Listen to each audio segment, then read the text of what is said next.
Hello friends, welcome to biotech sapiens. आज की video में एक नया टॉपिक हम डिस्कस करेंगे, that is uncouplers of oxidative phosphorylation.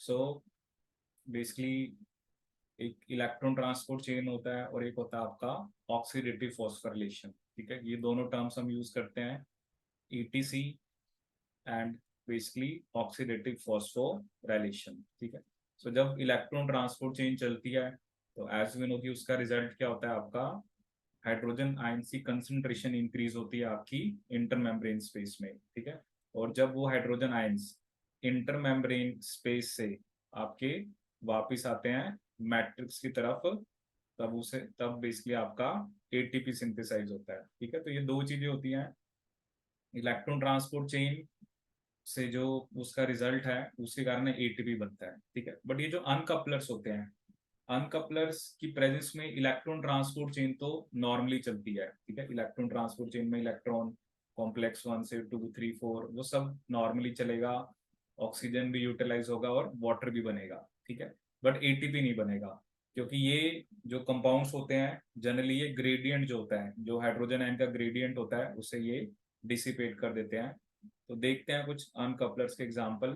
ठीक है, so uncouplers can be defined as a substance that uncouples phosphorylation of ADP from electron transfer। ठीक है, नॉर्मली इलेक्ट्रॉन ट्रांसफर होता है इसलिए है ताकि एटीपी बने, बट ये कुछ ऐसे सब्सटेंसेस होते हैं जो अनकपल कर देते हैं, मतलब एटीपी को नहीं बनने देते। ठीक है, so what they do, so they dissociate the synthesis of ATP from the transport of electrons through the cytochrome system.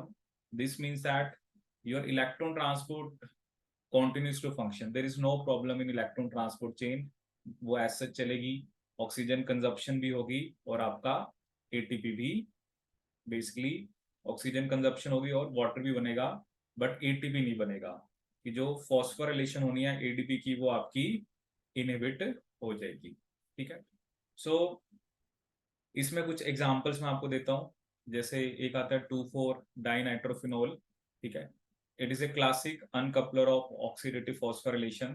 ठीक है, तो ये the substance carries protons across the inner mitochondrial membrane. ठीक है, तो इसकी प्रेजेंस में क्या होता है, वही इलेक्ट्रॉन ट्रांसपोर्ट चेन ऐसे चल रही है, बट ये एटीपी नहीं बनने देता, क्योंकि जो प्रोटॉन मोटिव फोर्स थी, ठीक है ना, क्यों एटीपी नहीं बनने दे रहा, because the proton motive force across the inner mitochondrial membrane is dissipated। तो ठीक है, ये बड़ा कॉमन क्वेश्चन आता है कि two four dinitrophenol electron transport chain as such चलेगी, ऑक्सीजन कंजप्शन भी होगी, बट एटीपी आपका नहीं बनेगा।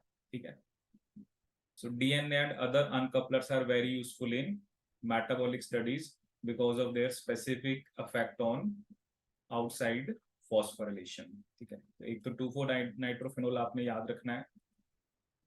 Second we have, this is a vitamin K analogue, dicoumarol, which is basically anticoagulant. ये भी आपका अनकपलर होता है। कैल्शियम, ठीक है, तो transport of calcium ion into mitochondria can also cause uncoupling. ठीक है, आपको बस बेसिक आइडिया हो कि ये जो डिफरेंट टाइप ऑफ कंपाउंड्स हैं कौन कौन से अनकपलिंग कर सकते हैं। जैसे 2,4-डाइनाइट्रोफिनोल सबसे कॉमन होता है, फिर अभी हमने ये डाइकोमेरोल की बात करी, कैल्शियम हो गया।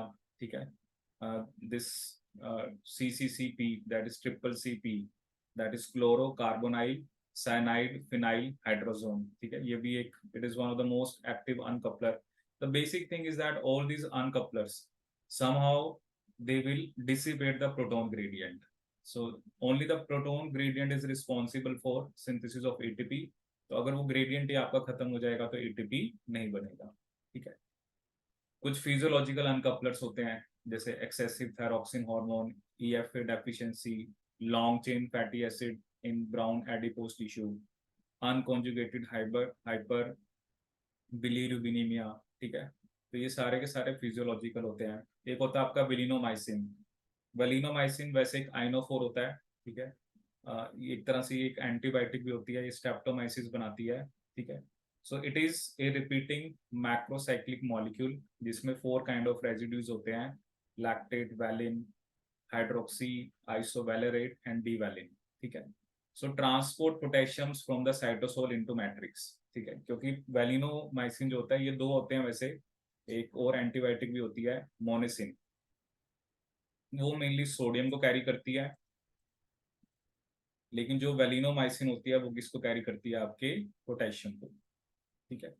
सो ये जो पोटेशियम को साइटोसोल से मैट्रिक्स में लेके आती है, and hydrogen from matrix to the cytosol. अब वही चीज है ना कि आपका ग्रेडियंट को ये भी कम कर रही है, ठीक है। तो आप जस्ट इसमें नाम याद रखो वैसे तो, कि कौन कौन से ऐसे एग्जाम्पल्स हैं जो कि आपके अनकपलर्स की तरह काम करते हैं। तो 2,4 डाइनाइट्रोफिनॉल सबसे कॉमन है, ठीक है। But then we have calcium, this triple CP, physiological uncouplers, and valinomycin.